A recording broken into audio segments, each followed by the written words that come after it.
మీకు ఇంటర్వ్యూస్ ఇవ్వడం ఇష్టమా? అస్సలు ఇష్టం లేదు.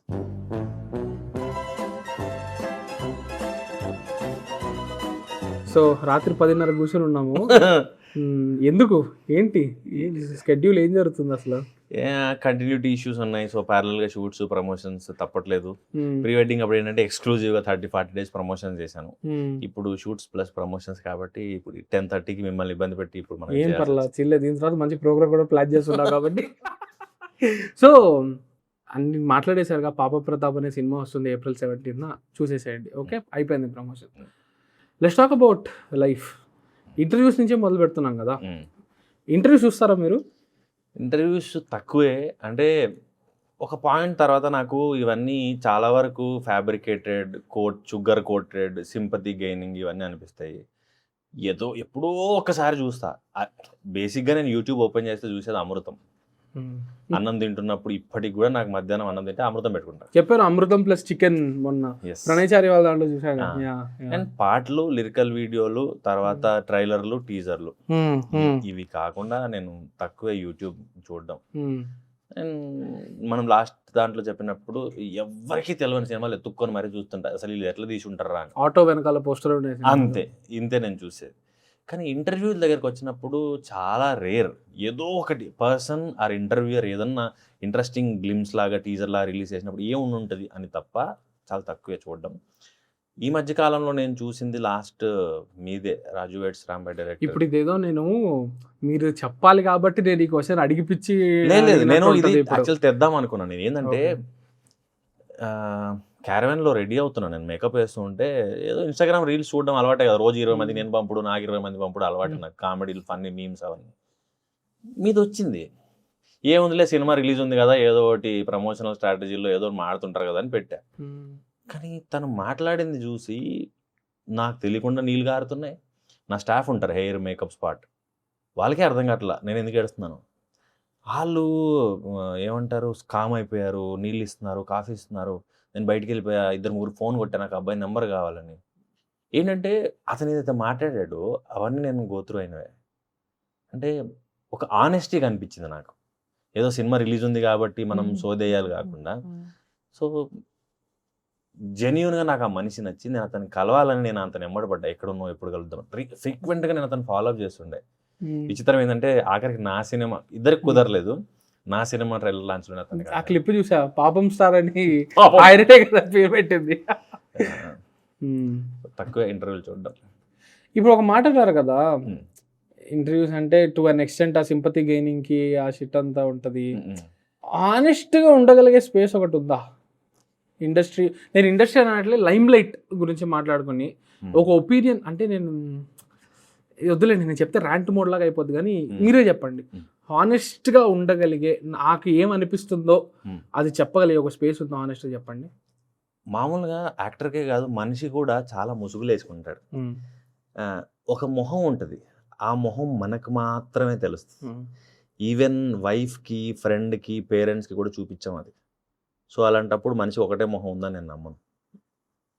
సమాజానికి చూపించే మొహం ఒకటి ఉంటుంది, మన సర్కిల్లో చూపించే మొహం ఉంటుంది, ఎవ్వరికి చూపించని మొహం ఒకటి ఉంటుంది. అది బాత్రూంలో అద్దం చూసుకుంటున్నప్పుడు, మనం ఒక్కరమే ఉన్నప్పుడు బయటకు వస్తూ ఉంటుంది. అది మనం, మిగతాదంతా ఫేక్. మీకు ఇంటర్వ్యూస్ ఇవ్వడం ఇష్టమా?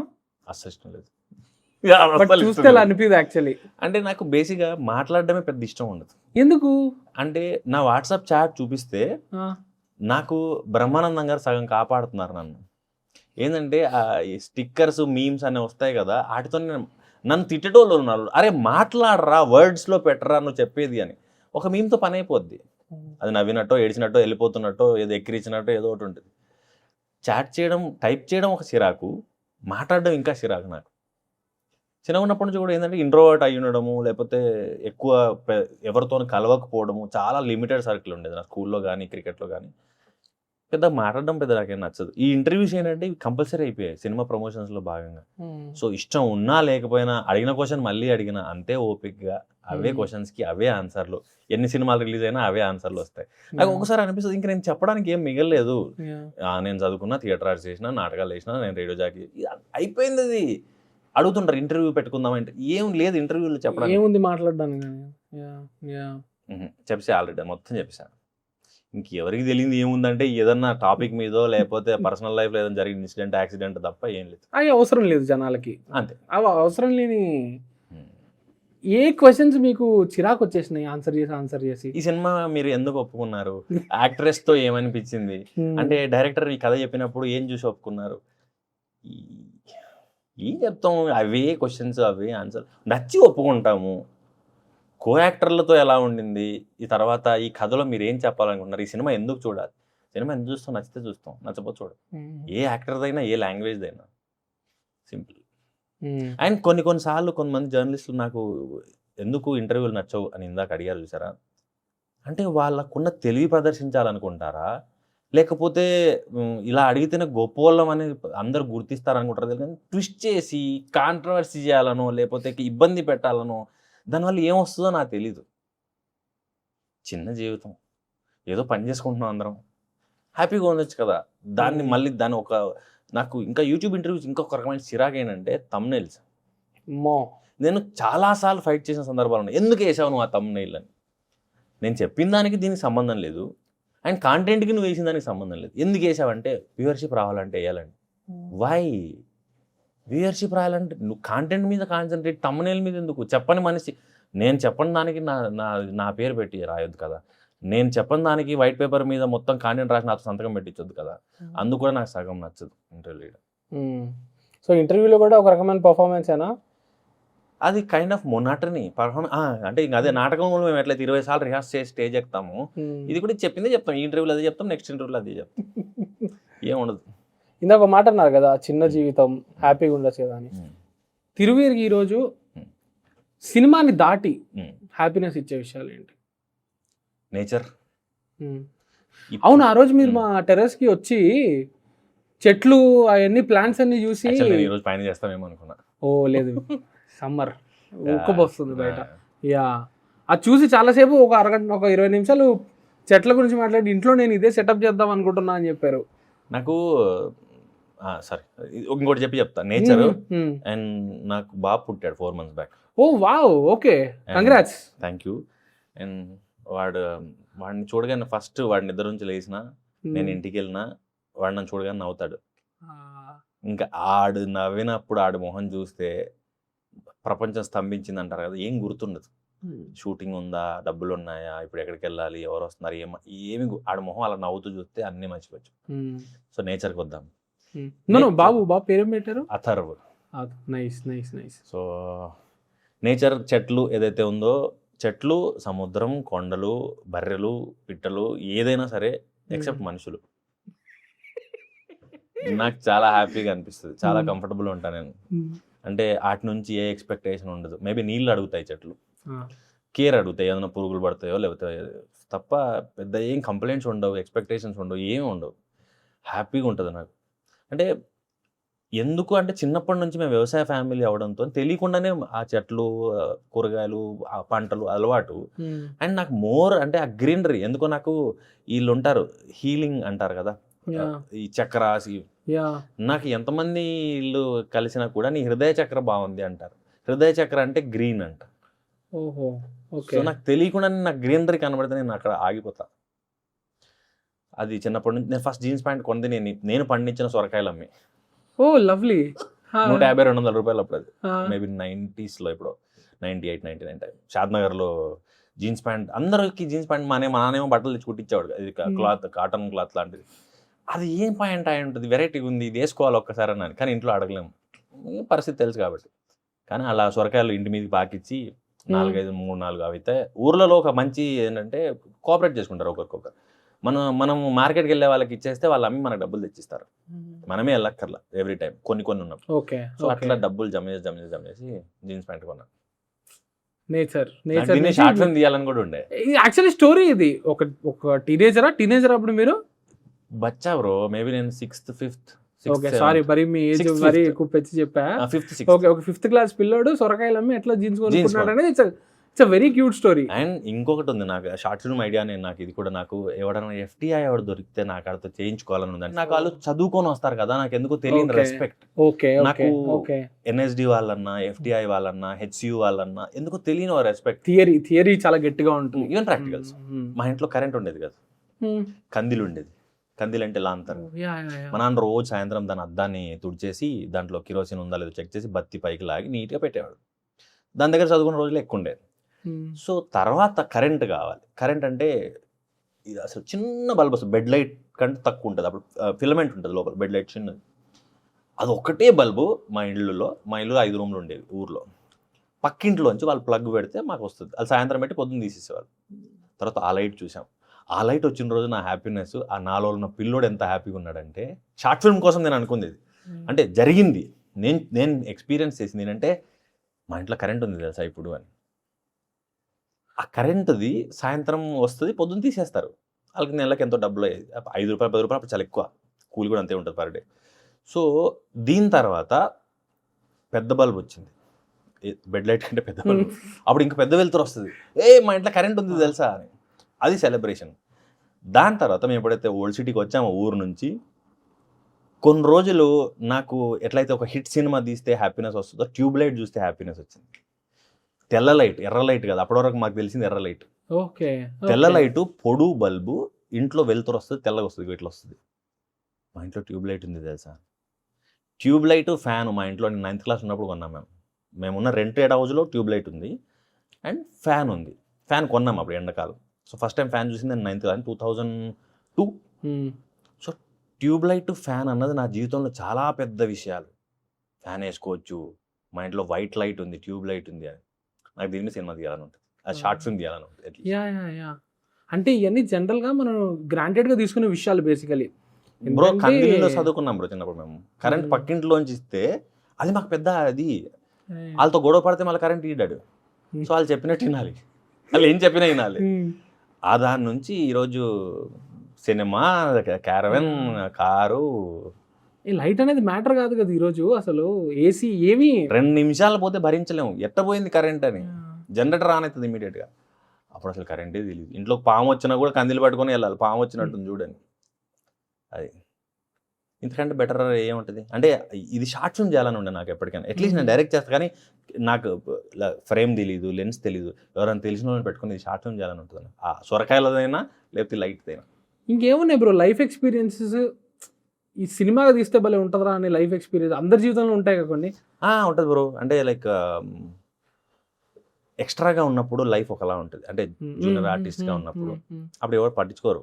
చెప్పారు లాస్ట్ టైం ఇది. ఫుడ్ పెట్టేవాడు పట్టించుకోడు, బండివాడు పట్టించుకోడు, ఎవరు పట్టించుకోరు, ఎవరిని పట్టించుకోరు. అండ్ డబ్బులు కూడా అంతంతే ఉంటాయి. సో ఆ టైంలో ఏదైతే ఉందో, నాకు గాజీ చేస్తున్నప్పుడు అనుకున్నా చాలాసార్లు, ఈ సోకాల్డ్ బయోపిక్స్ చూస్తున్నప్పుడు నిజంగా స్టార్డమ్ వస్తే ఏదో ఒక రోజు నా కథ నేనే రాసుకుంటే ఇది కూడా బయోపిక్ అవుతుందేమో. అంటే మేము ఎలా అయితే వచ్చామో, నాటకం నుంచి తిరుపతిలో గరుడ పరిషత్ అవుతుంటే, పరిషత్తుల పేరు నాటకాలు అవుతుంటాయి. వాళ్ళు మేము నాటకంలో జూనియర్ ఆర్టిస్టులు మేము. అంటే బ్యాక్గ్రౌండ్లో ఎగురుతారు కదా, అలా ఎగిరే దాంట్లో 150 or 200 రూపీస్ ఇచ్చారు ఫర్ చాలా రోజులు రిహార్సల్కి వెళ్ళి వాళ్ళు చెప్పినట్టు వింటే. ఆ రోజు నుంచి ఈరోజు మనం ల్యాక్స్లో అడగగలుగుతాం, అట్లీస్ట్ డిమాండ్ చేయగలుగుతాం, మరి ఇవ్వగలుగుతారు, వాళ్ళు ఇవ్వగలుగుతారు. 150-200కి 1,00,000కి చాలా దూరం ఉంది చాలా. కాబట్టి ఇంకొంచెం స్టార్డమ్ వస్తే ఇంకా బయోపిక్ చేసుకోవచ్చేమో అనిపిస్తుంది. అంటే దీంట్లో అన్ని ఫేజెస్ ఉన్నాయి. అప్రిషియేషన్ ఉంది, హేట్రెడ్ ఉంది, అవాయిడ్ చేయడం ఉంది, అండ్ పక్కనే ఉంటూ కోఆపరేట్ చేసుకోకపోవడం ఉంది, ఆకలి ఉంది, హ్యాపీనెస్ ఉంది, పేరెంట్స్ చావులు ఉన్నాయి. అండ్ నాకు సారీ, ఇది సినిమాకి సంబంధమే లేదు, ఏదో మాట్లాడుతున్నాడు కాబట్టి చెప్తున్నా. ఇది సింపతి వద్దు, ఈ సింపతితో నా సినిమా అయితే అసలే చూడొద్దు. నా ఇద్దరు పేరెంట్స్కి నేను కంటిన్యూటీస్ వల్ల నేను కర్మకాండలు చేయలేదు. బొమ్మల రామారాం చేస్తున్నాను మా ఫాదర్ చనిపోయినప్పుడు, పలాస చేస్తున్నాను మా అమ్మ చనిపోయినప్పుడు. చుట్టాలు తిట్టారు, ఎందుకురా నువ్వు ఒకగానొక కొడుకు పుట్టావు, ఈ మాత్రం కూడా చేయనప్పుడు, పీకుడు గాడు వీడు ఏం సినిమాలు చేస్తున్నావు నువ్వు, ఈ సినిమాలు అంటాడు ఏడ కనబడ్డు. రిలీజ్ అవ్వలేదు, నా చేయడమే తప్ప బయటకు వచ్చింది ఏం లేదు. చాలా సినిమాలు ఆగాయారు, వచ్చినాయి తెలియదు ఎవడికి. సో ఇప్పటికీ నేను ఆ గిల్ట్ మోస్తుంటాను. ఒక్కడనే కొడుకు నేను, 3 కూతుల తర్వాత ఏం చేయగలిగినంటే, వాళ్ళు బతుకున్నప్పుడు ఎలాగో బాగా చూసుకోలేకపోవచ్చు, కానీ చచ్చిపోయాక కూడా నేను అవి చేయలేదు. ఈరోజు నేను ఎంత స్టార్డమ్ చూసినా ఆ గిల్ట్ నుంచి నేను తప్పించుకోలేను. అంటే పేరెంట్స్ మళ్ళీ రారు. అండ్ చాలామంది చనిపోయిన తర్వాత సమాధులకి పాలరాతి వేస్తుంటారు, కంచెలు వేస్తూ ఉంటారు, దాన్ని ఒక మాన్యుమెంట్లా కడుతూ ఉంటారు. ఈరోజు నేను అది కట్టగలుగుతాను, అదే సమాధికి పాలరాతి బండ వేయగలుగుతాను. కానీ వాళ్ళు బతికినప్పుడు నేను పాలు పోసానా లేదా మ్యాటర్, ఇప్పుడు పాలరాతి బండ కంటే. ఆ గిల్ట్ నాకు మా ఊరు వెళ్ళడానికి ఎప్పుడు కాళ్ళు వెనకాడుతుంటాయి. ఈరోజు అందరూ అప్రిషియేట్ చేస్తుంటారు, తిరువీరు హీరో అయ్యాడు, తిరువీరు మా ఊరోడు, మా అన్న, లేకపోతే మా చుట్టం.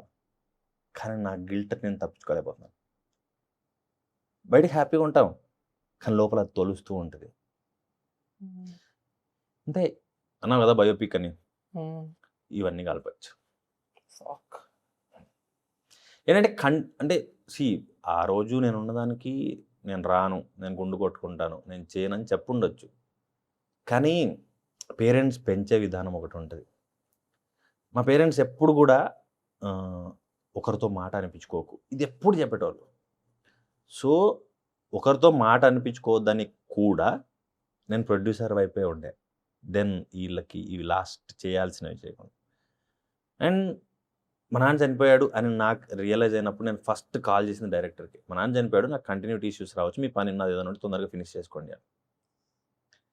So same like with Palasa also. అంతే.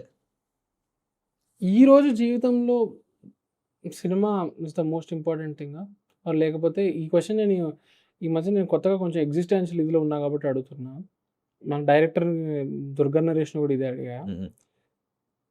ఈ cinema the most important thing or is just it's an important thing, కానీ జీవితంలో ఇంకా చాలా ఉన్నాయా? అంటే నాకు ఒక్కొక్కసారి అనిపిస్తుంది బ్రో, అంటే పర్సనల్ లైఫ్ కూడా ఉంది కదా, వైఫ్ ఉంది, కిడ్ ఉన్నాడు, అండ్ మెమరీస్ క్రియేట్ చేయాలి, ఇదో చెప్తూ ఉంటారు. నాకు ఓన్లీ థింగ్ కనబడేది కళ్ళ ముందు ఏంటంటే, నేను నా పేరెంట్స్కి సమాధానం చెప్పాలి అంటే నేను సక్సెస్ అవ్వాలి, నాకు ఆప్షన్ లేదు. నేను ఏ రిస్క్ చేసి ఏ సాక్రిఫైస్ చేసి ఇంత దూరం వచ్చానో, ఈరోజు వెంకటరెడ్డి కొడుకు, వీరమ్మ కొడుకు, ఈ పనికిమాలినోడు కాలేదు, అది అనిపించుకోవాలి నేను. సో అందుకని నాకు సినిమా మాత్రమే ప్రయారిటీ. అందుకే ఇప్పుడు కంటిన్యూటీ ఇష్యూస్ ఉన్నాయని 10:30కి ఇంటర్వ్యూ పెట్టుకున్నాం. నేను ఎవ్రీడే షూట్కి వెళ్ళి ప్రమోషన్ చేస్తున్నాను. మళ్ళీ ఇప్పుడు నేను లుక్ మార్చాలి, అమెజాన్ సిరీస్ చేస్తున్నా 20th నుంచి. సో ఈ లోపు ఎంత వీలైతే అంత నేను ఈ లుక్లో ఉన్నాయి ఫినిష్ చేయాలని ప్యాలరీ చేస్తాను. మెమరీస్ క్రియేట్ చేస్తున్నారా మీ ఫ్యామిలీకి? తక్కువే, ఇప్పుడైతే తక్కువే.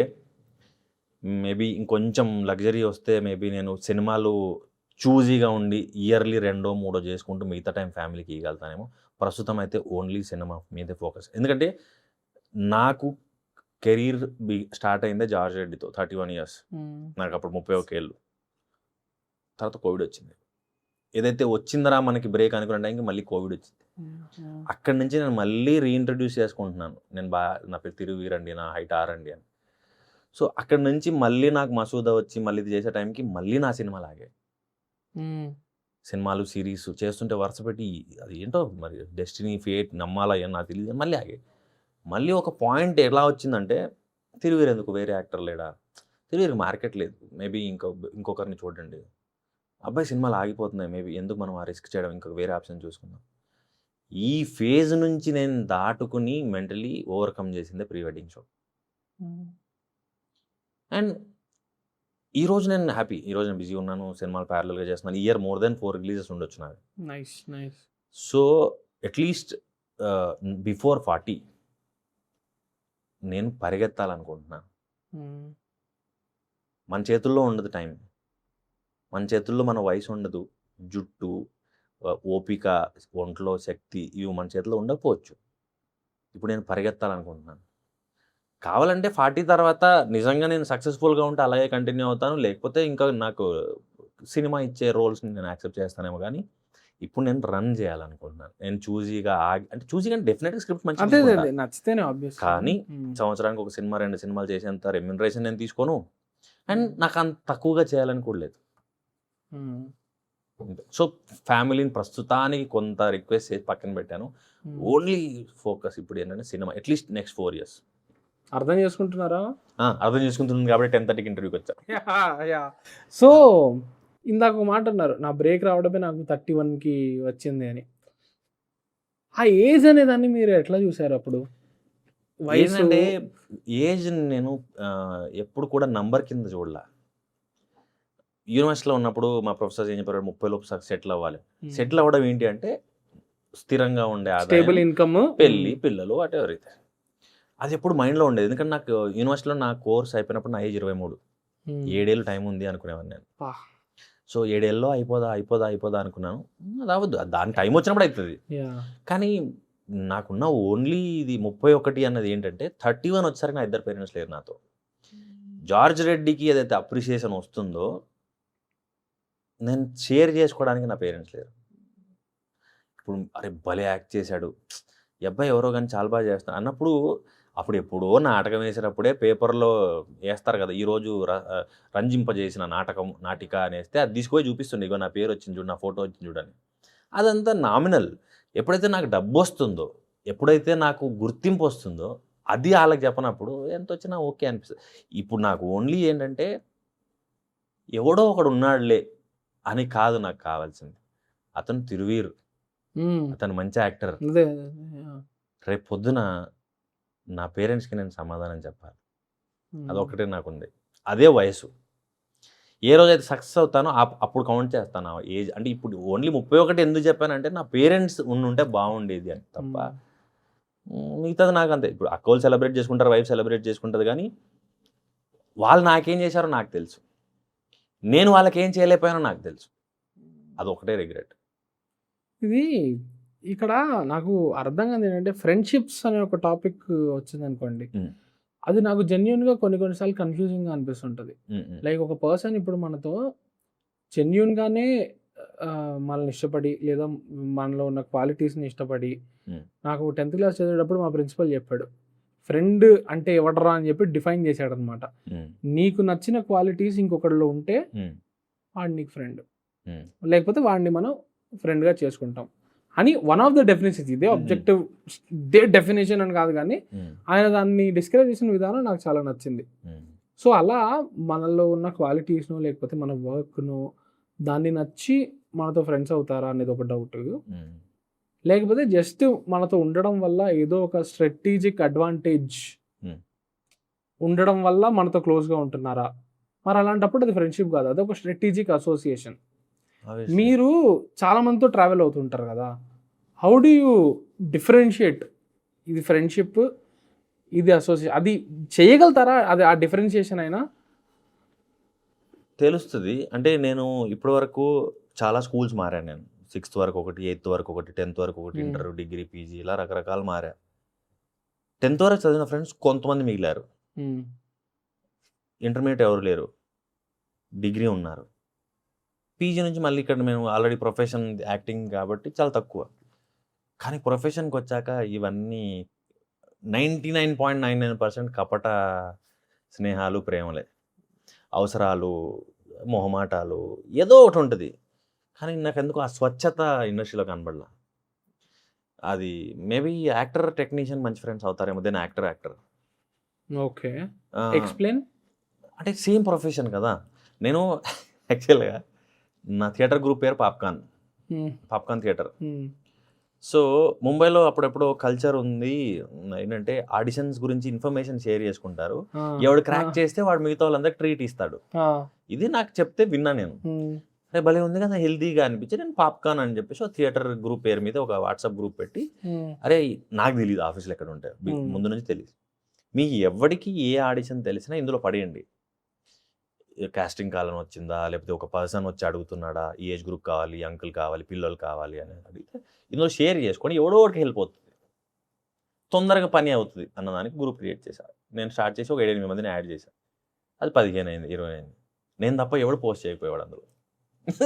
మళ్ళీ ఆఫీస్కి పోతే అక్కడ ఉండేవాడు, నీకు తెలుసు కదా ఎందుకు పెట్టలేదంటే సైలెంట్గా ఉండేవాడు.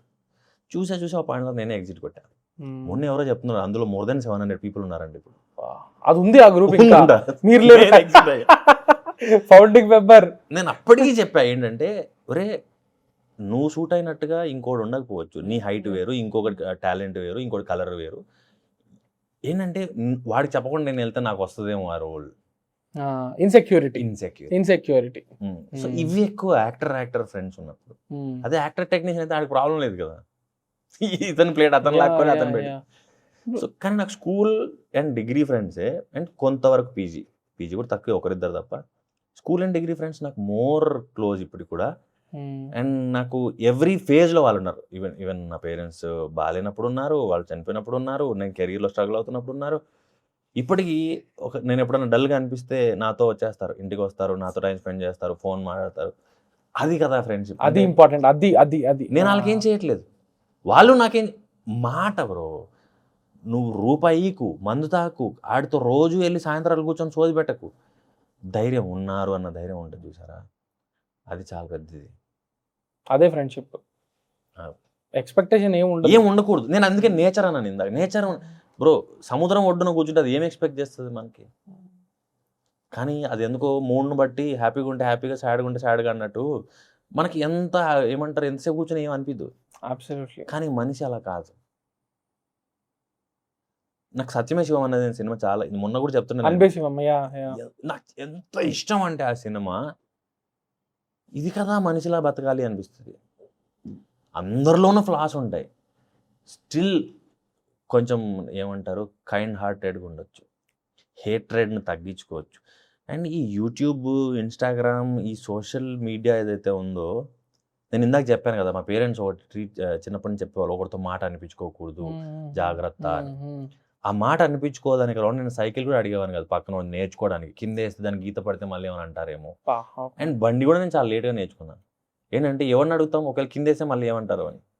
అలాగా కార్ కూడా నేను నా ఓన్ కార్ మీద నేర్చుకున్నాను. దెన్ డ్రైవింగ్ స్కూల్లో పెద్ద ఎక్కువ రోజు పోలేదు, నాకు రాలేదు. నేను కార్ కొన్నాక బెటర్గా నేర్చుకున్నాను. సో అట్లాంటిది ఈ యూట్యూబ్, ఫేస్బుక్, ఈ సోషల్ మీడియాలు, ఇవన్నీ ఇన్స్టాగ్రామ్ చూసిన తర్వాత ఆ హేట్రేడే కనబడుతుంటుంది నాకు కమెంట్స్లో.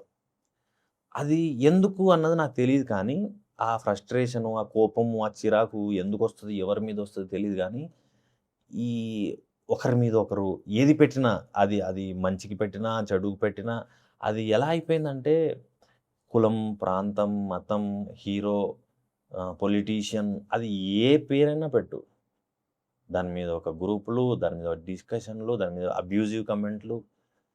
అది ఒక్కొక్కసారి అయితే భయం వేస్తుంది. అంటే ఇంత హేట్రేడా అనిపిస్తుంది. ఫేస్బుక్ చూస్తే అది ఇంకొకసారి అయితే అన్ఫాలో కొడదాం ఒక్కొక్కరిని పట్టుకుని అనిపిస్తుంది. అండ్ ఈవెన్ నా వర్క్స్ కింద కూడా కనబడుతుంటాయి అవి నాకు, యూట్యూబ్ లింక్ల కింద, ఇన్స్టాగ్రామ్లో అక్కడక్కడ. నన్ను ఒక పాయింట్ తర్వాత ఒక యాక్ట్రెస్ని అడిగా, నేను ఫస్ట్లో తీసుకోవడం నా వల్ల అయ్యేది కాదు, ఎలా డీల్ చేస్తారు అంటే, మా దాని కింద ఇంకేమేమి పెడతారో నీకేం తెలుసు. అప్పటి నుంచి నేను చదవడం మానేసా కమెంట్స్. చాలా రేర్, ఎప్పుడో ఒకసారి చదువుతా. తిట్టేవాడు ఉండొచ్చు, పొగడేవాడు ఉండొచ్చు, నేను చదవడం మానేసా. అన్ఫార్చునేట్లీ హేట్ అనేది హేట్ అనేది కొంచెం ఎక్కువ పవర్ఫుల్ ఎమోషన్ అయిపోతుంది సోషల్ మీడియాలో. ఇప్పుడు పోస్ట్ కోవిడ్ ఇంకా పెరిగిందేమో, అదేంటో అది అర్థం కావట్లా. ఇప్పుడు ఒక ఇంటర్వ్యూ ఉంది అనుకోండి, ఈ ఇంటర్వ్యూ చూసి నచ్చిన వాడు లైక్ కొట్టేసి హ్యాపీగా నైస్ అని వెళ్ళిపోవచ్చు. నచ్చని వాడు ఖచ్చితంగా కమెంట్ పెడతాడు. నచ్చిన పర్సన్ కమెంట్ పెట్టే పర్సంటేజ్ లెట్సే 50% ఉందనుకోండి, నచ్చని అతను పెట్టే పర్సంటేజ్ ఒక 75%, 80%. అది ఎక్కువ మోటివేషన్ ఇస్తుందేమో హేట్ అనేది. అది నాకు అర్థం ఏమో, ఇంటర్నెట్ చూస్తుంటే అట్లా అనిపిస్తుంది. బట్ నేను నమ్మేది ఏంటంటే, ఇంటర్నెట్ రియల్ రిప్రజెంటేషన్ కానీ కాదు. ప్రపంచం నడుస్తుంది ఈరోజు ఇంటర్నెట్లో ఉన్నంత హేట్ రియల్ లైఫ్లో ఉంది అంటే మనం ఎవరో ఉండంగా, ఈ పాటికి వచ్చి వేసేయాలిగా ఎవడో ఒకటి. ప్రపంచం నడిచేది మనుషులు కాబట్టి. సో ఇంకా ఇంటర్నెట్లో మాత్రమే అది ఉంది, బయట లేకపోతే బయట ముసుగేసుకుని తిరుగుతున్నారేమో తెలియదు. ప్రాబ్లం మీద అన్న దాంట్లోనే ఉంది ఏంటంటే, ఈ రోజు మనుషులు బయట తిరగట్లే, ఇంటర్నెట్లోనే తిరుగుతున్నారు. ఎందుకంటే ఆడు వాష్రూమ్కి వెళ్ళినా ఫోన్ కావాలి, నిద్ర మెలకు వచ్చినా ఫోన్ కావాలి, వర్క్ బ్రేక్లో ఫోన్ కావాలి, షార్ట్ బ్రేక్లో ఫోన్ కావాలి. సో మనిషి బయట ఉండడం మానేశాడు, ఫోన్లో ఉంటున్నాడు.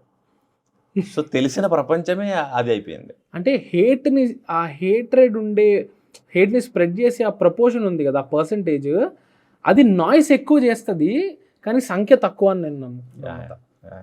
మేబీ 100 మందిలో మేబీ ఒక 10 మంది అలా ఉన్నారేమో, కానీ ఆ 10 మంది ఎక్కువ నాయిస్ చేస్తారు, మిగిలిన 90 మంది సైలెంట్గా ఉంటారు. సో అందుకే నడుస్తుంది.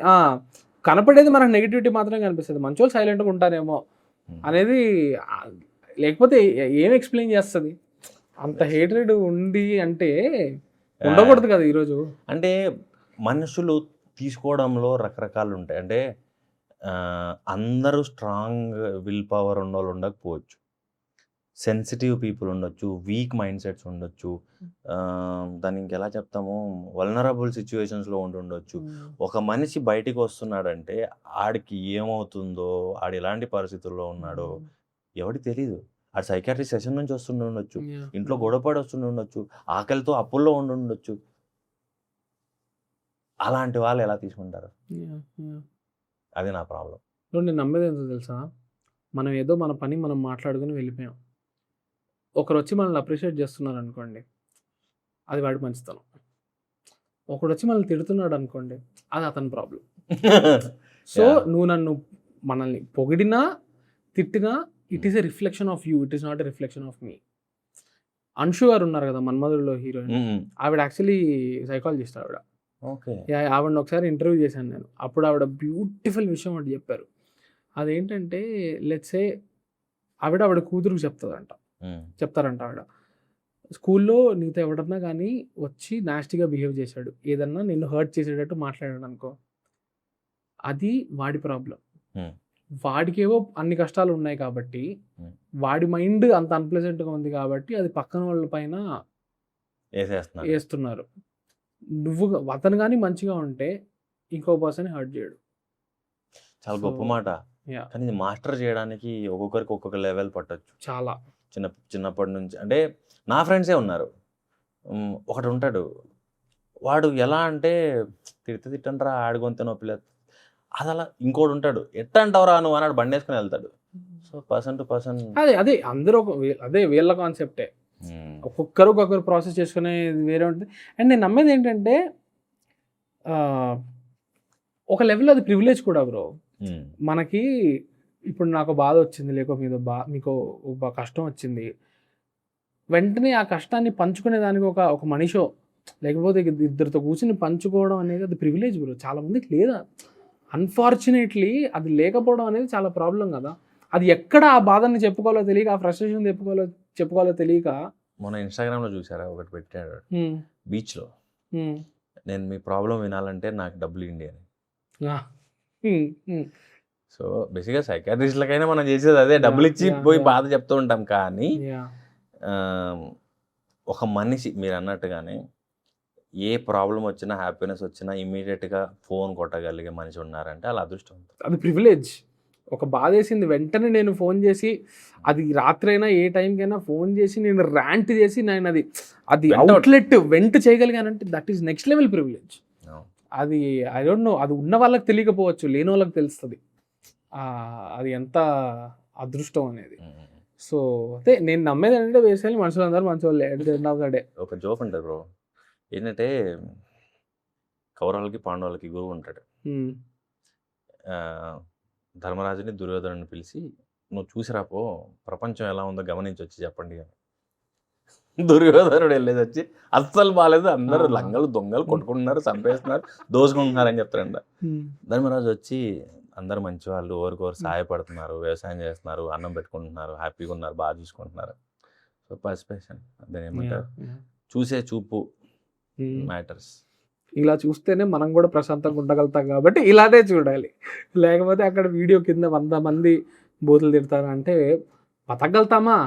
మైండ్లో అంత పెట్టుకుని పీస్ఫుల్గా ఉండాలి కదా జీవితం అనేది. ట్రావెలింగ్ చేస్తుంటారా మీరు? ఎందుకంటే ఇందాక బీచ్ ఆ రెఫరెన్స్లు ఇస్తున్నారు కదా బ్రో. నేను ఫస్ట్ టైం సముద్రం చూసింది 2011 or 10. ఓకే. మా అమ్మ అయితే నాకు తెలిసి సముద్రం చూసి ఉండదు, నేను ఫోన్లో చూపించిందే. ఫస్ట్ టైం ట్రైన్ ఎక్కింది 9th క్లాస్లో, అంటే 2002. అంటే ట్రైన్ దగ్గర నుంచి చూడడం, ట్రైన్ ఎక్కడం. ఓకే. 2002. ఫ్లైట్ 2014. ఓకే. అప్పటి వరకు ఎప్పుడో ఎయిర్పోర్ట్ శంషాబాద్లో కడుతుంటే దూరం నుంచి వెళ్ళే ఫ్లైట్లు పెద్దగా కనబడుతున్నాయని చూడడం తప్ప, ఫస్ట్ ఎక్కింది 2014. అది కూడా international trip, South Korea. So South Korea NSD ఇది drama theatre workshop. Okay okay. So travelling ఎలా అంటే అప్పటి వరకు ఎంత తిరిగినా ఏంటంటే అమ్మమ్మలూరు, నానమ్మలూరు, పెద్దమ్మలూరు ఇవి తప్ప 9th క్లాస్ 10th క్లాస్ వరకు ఇవే. థియేటర్ ఆర్ట్స్ జాయిన్ అయిన తర్వాత యూత్ ఫెస్టివల్స్ అయ్యేవి యూనివర్సిటీ నుండి, ఇంటర్ స్టేట్ యూత్ ఫెస్టివల్స్, అలాగా సౌత్లో ఉండే యూనివర్సిటీస్ అనేది కాంపిటీషన్ లాగా. సో అలాగా మేము మైసూర్కి, తంజావూర్కి, చెన్నైకి ఇట్లా ట్రావెల్ చేయడం స్టార్ట్ అయింది. అక్కడి నుంచే నేను ట్రావెల్ చేయడం, మళ్ళీ తర్వాత ఫ్రెండ్స్తో బయట తిరగడం, అండ్ దాని ఏమంటారు కార్లో రోడ్ ట్రిప్ 5-6 రోజులు వెళ్ళడం. సినిమాల కోసం అయితే ఇంకా సినిమాల్లోకి వచ్చాక కూడా నాకు బిగినింగ్లో అన్నీ హైదరాబాద్లో షూటింగ్ అయినవి, ఎటు పోవడానికి లేదు. తర్వాత ఇంకా ఆంధ్రప్రదేశ్లో చాలా ఏరియాస్కి వెళ్ళడం, పక్కనే ముంబైకి వెళ్ళడం, అలా అలా తిరిగాను.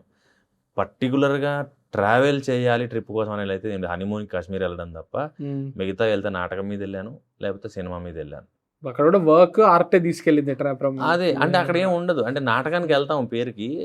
నాటకం ఆల్మోస్ట్ ఇండియా తిరిగా నేను. అస్సాం వరకు ఆల్మోస్ట్ 2.5 days బై ట్రైన్ మేము వెళ్ళింది. మధ్యలో హాల్ట్, ప్రయాగ్లో హాల్ట్. అది ఏంటంటే ఎంతసేపు జర్నీ చేస్తున్నా కూడా నాటకం, రిహార్సల్, డైలాగ్స్, కాస్ట్యూమ్, ప్రాపర్టీ ఇదే తిరుగుతుంటుంది బ్రెయిన్లో. ఎంజాయ్ చేసేది ఏమి ఉండదు.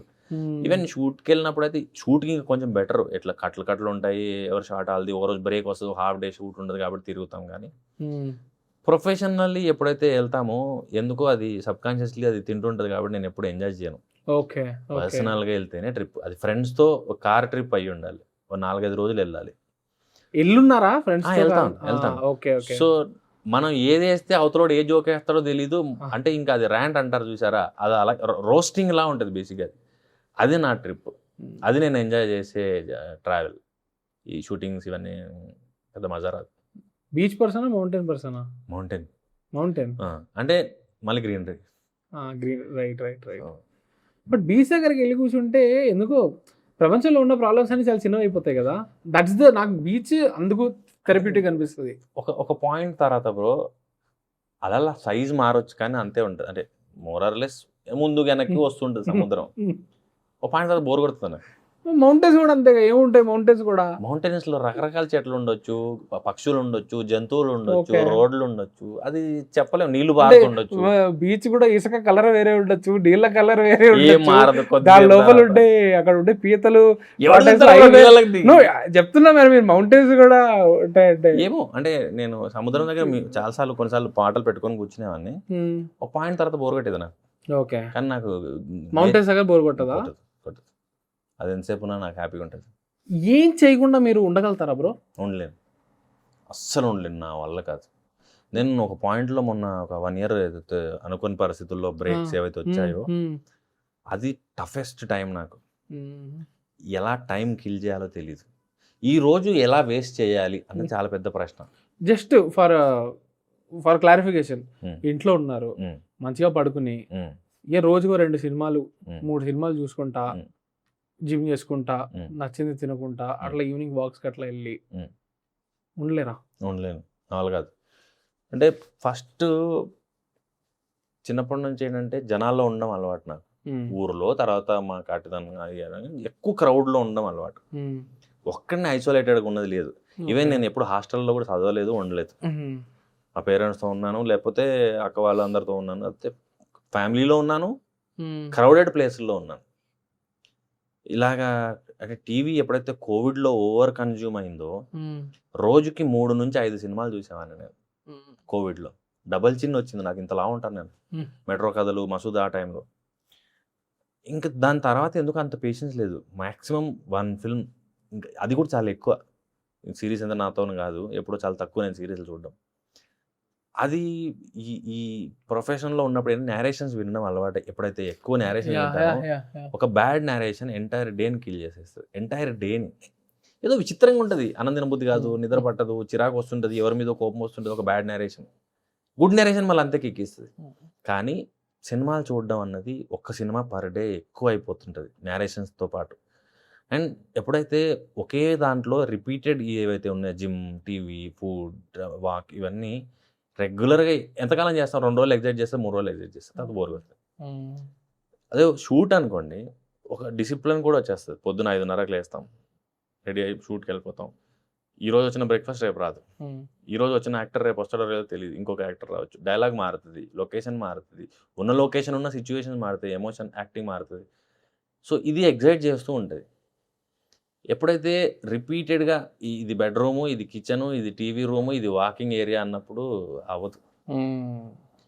నాకు ఎప్పుడు నేర్చుకోవడం ఇష్టం. నేను యాక్టింగ్ కూడా నేను యాక్టింగ్ నేర్చుకున్నాను, యాక్టింగ్ నేర్పించాను. Drama juniors workshops, summer workshops Yeah, yeah, నేర్పించేవాడిని. Yeah. And నేను థియేటర్ ఆర్ట్స్ చదివి అండ్ రకరకాల థియేటర్ గ్రూప్స్తో వర్క్ చేసినప్పుడు నేర్చుకున్నాను. నాకు నేర్పడం ఇష్టం ఉండదు.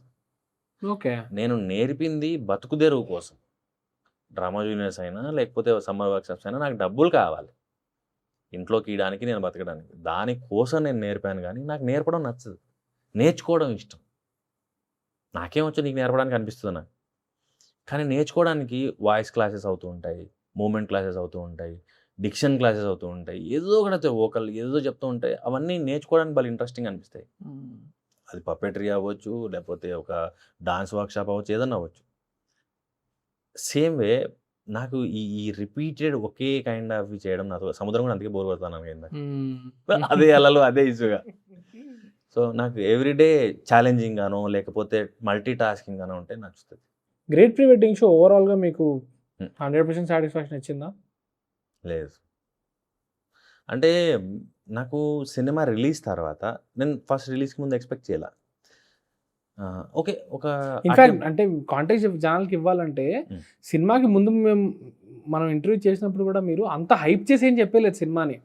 ఇది ఓకే అంటే స్పారో అని అన్నారు, లిటరల్లీ ఇది సరిపోద్ది. బట్ ఓవరాల్ సర్వైవల్కి సరిపోద్దా అంటే కాదు. బట్ నేను ఉన్నాననేది జనాలు గుర్తు చేస్తుంది. నేను సినిమా చూసినప్పుడు నిజంగానే మీరు చాలా అండర్ ప్లే చేశారనిపించింది. ఎందుకంటే ఇంత మంచి సినిమా, నాకు చాలా నచ్చింది సినిమా. ఇంత మంచి సినిమాని ఎందుకు అంత సింపుల్గా చెప్పాడు అనే విషయం కూడా నాకు అనిపించింది. బట్ నాకు ప్రెస్కి షో వేసే వరకు ఒక అటెంప్ట్ చేసామన్న ఫీలింగే ఉండదు. ఒక మంచి సినిమా నేమో అనుకునే ఫీలింగే ఉండే. ప్రెస్కి వేసిన తర్వాత వాళ్ళ రెస్పాన్స్ చూసి నాకు ఒక 100 times కాన్ఫిడెన్స్ పెరిగింది. ఇది మంచి సినిమా, గొప్ప సినిమా అని. ఎందుకంటే నేను వాళ్ళ రియాక్షన్స్ చూస్తున్నాను. షో అయిపోయిన తర్వాత వాళ్ళు నాతో మాట్లాడింది అబ్జర్వ్ చేశాను. నెక్స్ట్ థియేటర్స్కి వెళ్ళేటప్పటికి ఏమైందంటే, మేము ఏదైతే ఇప్పుడు ఏదైతే పాపం ప్రతాప్కి చేస్తున్నామో దీని బడ్జెట్స్ వేరు, దాని బడ్జెట్స్ వేరు, టీమ్ డిస్ట్రిబ్యూషన్ అంతా వేరు వేరు.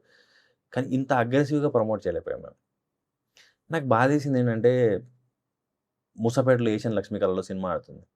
అప్పుడు 2 shows ఏమో పర్ డే. అందులో మా పోస్టర్ లేదు. ఎలా తెలుస్తుంది జనానికి? టీవీలో లేదు, పేపర్లో లేదు, గోడల మీద లేదు, ఇన్స్టాగ్రామ్ ఒకటే ఉంది, రీల్స్, అది కూడా రీల్స్. అండ్ ప్రసాద్ ల్యాబ్లో ఈవెంట్స్ చేసాం.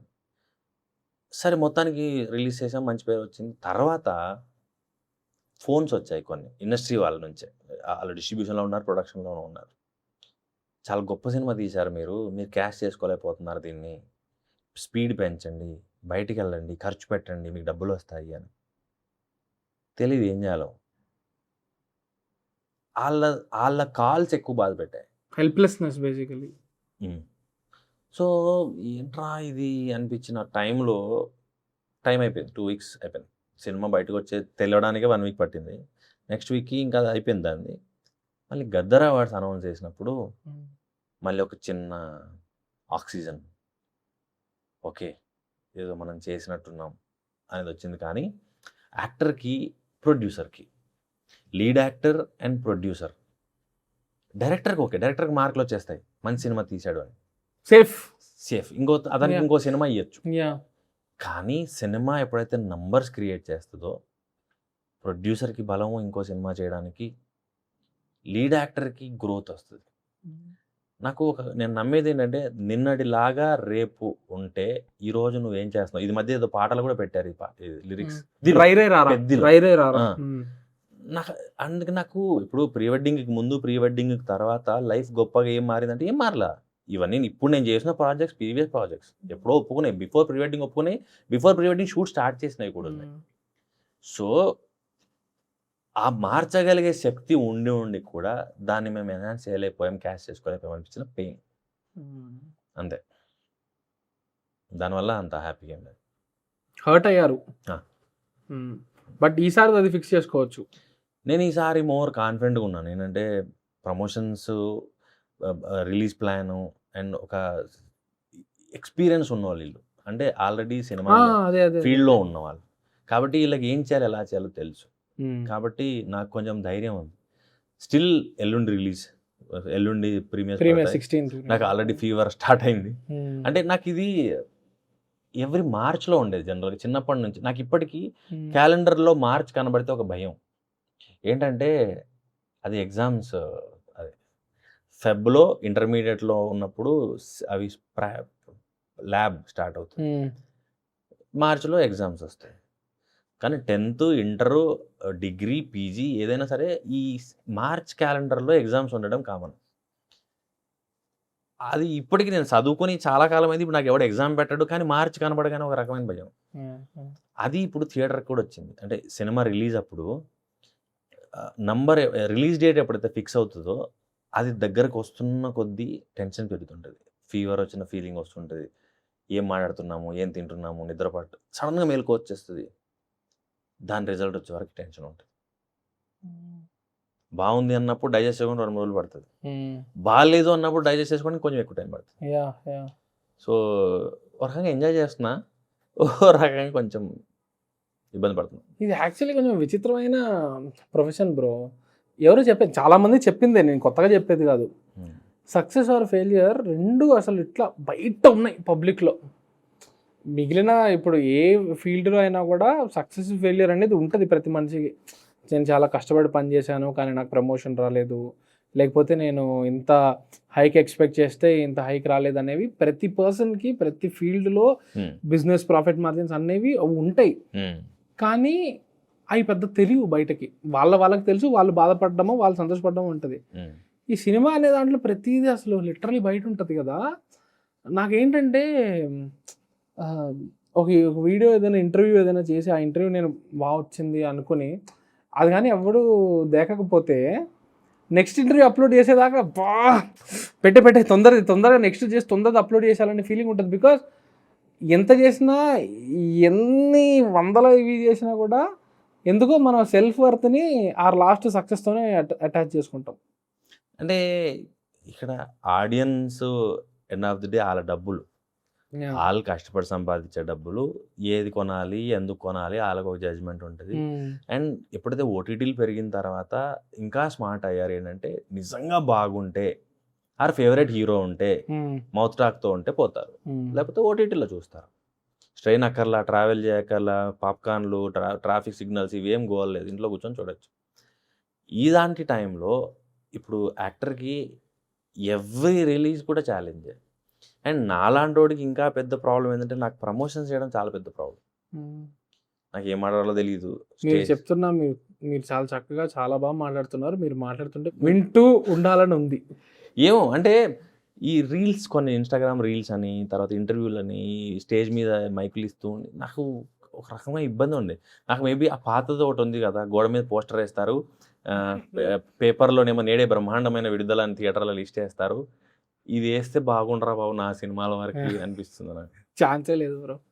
ఎంత చేసినా తక్కువ ఈరోజు, ఎంత చేసినా తక్కువ. ఇప్పుడు ఇల్లుకి పెళ్లికి ఎంత పెట్టినా తక్కువే అనేవాళ్ళు. ఇప్పుడు సినిమా ప్రమోషన్కి ఎంత చేసినా. వెరీ హోప్ఫుల్ నేనైతే అబౌట్ పాపం ప్రతాప్. మీకేంటి ఫ్యూచర్ ఇలా అంటారు కదా, where do you see yourself in the next 5 years? ఆ హెచ్ఆర్ క్వశ్చన్ ఉంటుంది కదా.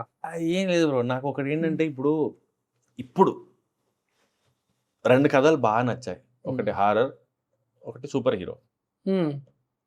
వాటికి ఒక 6 to 8 crore మధ్య ఏదో డబ్బు అవసరం. ఏంటంటే విఎఫ్ఎక్స్ అని, నైట్ షూట్స్ అని, ఇట్లా ఏదో గోళలు ఉన్నాయి. అవి లైక్ హ్యూజ్ బడ్జెట్ రిక్వైర్మెంట్ కూడా ఏం లేదు. రేపు పొద్దున ఇంకొక కథ నచ్చుతుంది, దానికి 8, 9, 5, 6 అవుతుంది. నేను నచ్చి కూడా అరే ఇది ఎక్కించలేకపోతున్నానే, లేకపోతే ఇతనికి దొరికితే బాగుండే అనే పరిస్థితి రాకూడదు. అంటే ఆడి మీద పెట్టవచ్చురా సినిమా, డబ్బులు వస్తాయి పోవు, పర్లేదు తిరిగి ఓకే అన్నాడు చేసుకోండి, ఆ లగ్జరీ రావాలి నాకు.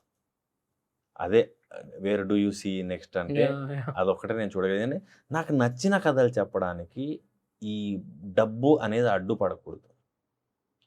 అది కూడా నేను ఏదో ఏమో సెటిల్ వేద్దాం, ఏమంటారు 1000 మందిని ఒకేసారి కొడతా అన్నట్లు. నేను నాకు చెప్పే కథ నాకు నచ్చిన, అప్పుడప్పుడే మంచి కథలు వస్తాయి. మంచి కథలు బడ్జెట్ రీజన్స్ వల్ల మన నుంచి వెళ్ళిపోకూడదు. అది ఉంటే చాలు. ఆ స్పేస్కి త్వరగా రీచ్ అయ్యి ఆ ఫ్రీడమ్, ఆ బేసికల్ ఏదైతుందో ఏజెన్సీ, అది మీరు వీలైనంత త్వరగా ఆ ఏజెన్సీని దాని ఫ్రీడమ్ని కమాండ్ చేస్తారని కోరుకుంటూ, అది పాపం ప్రతాప్ అనేది కూడా దానికి ఖచ్చితంగా కాంట్రిబ్యూట్ చేస్తుందని కోరుకుంటూ, thank you so much, all the very best. Thanks bro, thank you. Thank you so much.